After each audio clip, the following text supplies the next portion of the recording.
Okay बच्चों लोग, फिर से आके हमें एक नया चैप्टर का इंपॉर्टेंस लेके इलेक्ट्रोस्टैटिक्स बोर्ड्स में क्या आएगा यही सबका सवाल है। देख ले बच्चा, ये आएगा। हमको ये स्लोगन तब तक याद हो गया, ये लाइन हमारे लिए था, ये सबका सवाल था। इस सवाल पे हमने सारा चर्चा कर रखा है। अभी तक मैंने बहुत सारे चैप्टर्स के डाल रखे, कुछ ही चैप्टर बचे हैं, 2-3 चैप्टर और बचे मेरे सबसे सारे। इलेक्ट्रो अभी मैं करा ही दे रहा हूँ। इसके बाद मेरे सबसे बच्चे रखे बड़ा फ्लूइड्स के क्या इंपॉर्टेंस है, थर्मो के और शायद सेमीकंडक्टर के, इतने इंपॉर्टेंस मुझे और दे रहे हैं। तो मैं ये इंपॉर्टेंट क्वेश्चन यहाँ से दे दे रहा हूँ कि आपको क्या क्या करना है इलेक्ट्रोस्टैटिक्स से। इलेक्ट्रोस्टैटिक्स बहुत ईजी चैप्टर है बेटा, है ना, इसको इग्नोर करना अच्छी बात नहीं है और यहाँ से क्वेश्चन आपको अच्छे खासे पूछे जाते हैं, समझ रहे। तो हम लोगों ने, मैं आपको बता रहा हूँ कि कौन कौन से क्वेश्चन पूछने के चांसेस बहुत अच्छे हैं, बहुत ज़्यादा चांसेस है। कौन कौन से? सबसे पहला तो आपको पता है वो बोर्ड्स के, सॉरी बोर्ड्स बोल रहा हूँ मैं, अभी तो बोर्ड्स पे अटका, आइटम्स पे अटका हूँ। आप लोग ने इलेक्ट्रोस्टैटिक्स में सबसे पहला वो कंसेप्ट पढ़ा था, इसका नाम था बड़ा Gauss theorem. Application of Gauss theorem 3 किया था तुम लोग ने। एक बार स्फीयर के लिए डिराइव किया था, एक बार आपने किया था बड़ा चार्ज सिलेंडर के लिए कर रखा था डेरिवेशन, इलेक्ट्रिक फील्ड डिराइव किया था वहाँ से, और एक बार फ्लूइड के लिए कर रखा था। वो तीनों आपको डेरिवेशन आनी चाहिए, वो तीनों डेरिवेशन इंपॉर्टेंट मैं बोल सकता हूँ, समझ में आ रहा। चलो कौन कौन से बड़ा स्फेरिकल चार्ज स्फीयर जो था, है ना, इलेक्ट्रिक फील्ड इंटेंसिटी जो चार्ज सिलेंडर की वजह से, और 3 चार्ज शीट बता, 3 चार्ज मेटल प्लेट जो था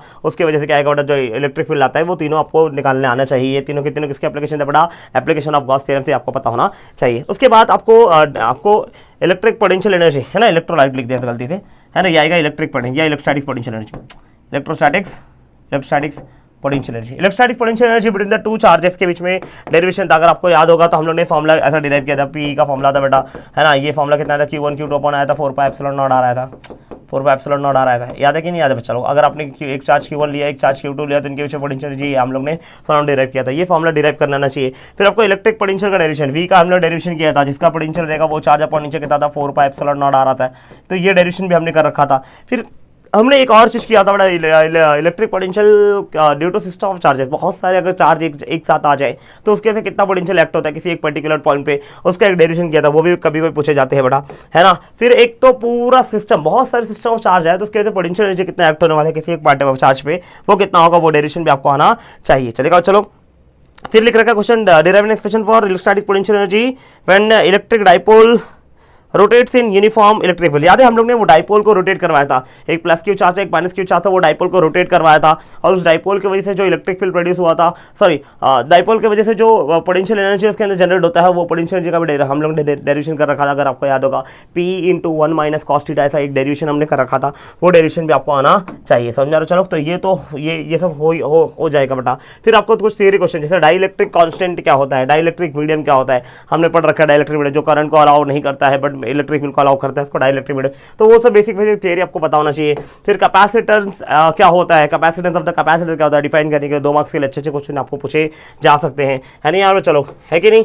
और मैं अगर आपको बोलूँ फिर कैपेसिटेंस ऑफ द कैपेसिटर आपको निकालना आना चाहिए। इक्विवेलेंट कैपेसिटेंस जब वो सीरीज कॉम्बिनेशन लेता है और जब पैरेलल कॉम्बिनेशन। तो एक क्वेश्चन है बेटा कि जब वो सीरीज कॉम्बिनेशन में कैपेसिटर जाता है तो क्या होगा, और जब पैरेलल कॉम्बिनेशन में जाएगा तो उसका डेरिवेशन क्या था बेटा। हमने दोनों ही कर रखा था। एक कैपेसिटेंस आता है बेटा, जब 2 कैपेसिटर को, मल्टीपल कैपेसिटर को तुम सीरीज में लगाओ तो इक्विवेलेंट कैपेसिटेंस कितना था, उसका डेरिवेशन, और मल्टीपल कैपेसिटर को जब तुम पैरेलल कॉम्बिनेशन में करेगा तो उसका टोटल ओवरऑल कैपेसिटेंस कितना आएगा, इसका डेरिवेशन हमको करना है। तो सीरीज कॉम्बिनेशन पैरेलल कॉम्बिनेशन में आपको करना है। फिर आपको potential energy stored in a capacitor, potential energy stored in a capacitor का डेरिवेशन U = ½ CV² आपको एक डेरिवेशन कर रखा था, वो डेरिवेशन आपको बहुत अच्छे से आना चाहिए। उसके बाद हम लोग क्या बता रहे थे बेटा कि कैपेसिटेंस ऑफ कैपेसिटर किया था, बट जब हम लोग ने विदाउट डाइलेक्ट्रिक मीडियम रखा था, क्या रखा था बेटा, विदाउट डाइलेक्ट्रिक मीडियम रखा था, उसके लिए भी हमको ये आना चाहिए। और जब विद डाइलेक्ट्रिक मीडियम रखा तभी भी कैपेसिटेंस का फॉर्मूला डिराइव किया था, C = A∈0/d, जब विदाउट डाइलेक्ट्रिक था, है ना। और फिर विद डाइलेक्ट्रिक के लिए भी हमने सॉल्व कर रखा था, दोनों के लिए कैपेसिटेंस डिराइव किया था, वो आपको पता होना चाहिए।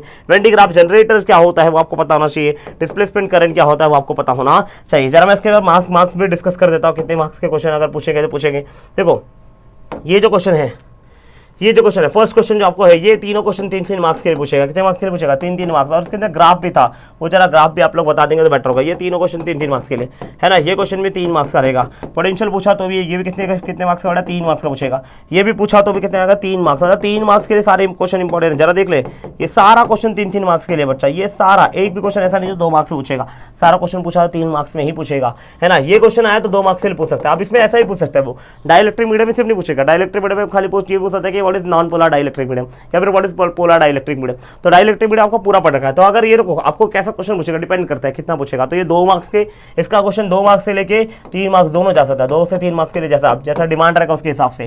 कैपेसिटर तब कैपेसिटर ये 2 मार्क्स का क्वेश्चन है बच्चा लोग, है ना। फिर ये जो डेरिवेशन आएगा तो 3 मार्क्स के लिए आएगा, ये डेरिवेशन भी किसके लिए 3 मार्क्स के लिए आएगा। ये वाला डेरिवेशन 2 मार्क्स से ही पूछता है, कभी कभी 3-3 मार्क्स के लिए पूछता है। तो आपको दोनों के लिए आप लोग प्रिपेयर रहना, समझ में आ रहा है चलो, है ना। फिर हम लोग ने क्या रखा है बेटा, कैपेसिटेंस ऑफ कैपेसिटर, ये आएगा तो 3 मार्क्स में आएगा, ये भी 3 मार्क्स का क्वेश्चन है। वेन डी ग्राफ जनरेटर तो 4 मार्क्स में भी पूछ सकता है, उसका मन हुआ तो 4 मार्क्स या फिर 3 मार्क्स, समझ में आ रहा चलो, है ना। डिस्प्लेसमेंट करंट पूछा तो कभी कभी 1 मार्क्स पूछेगा, या तो कितने मार्क्स का पूछेगा बेटा, 2 मार्क्स के लिए पूछेगा।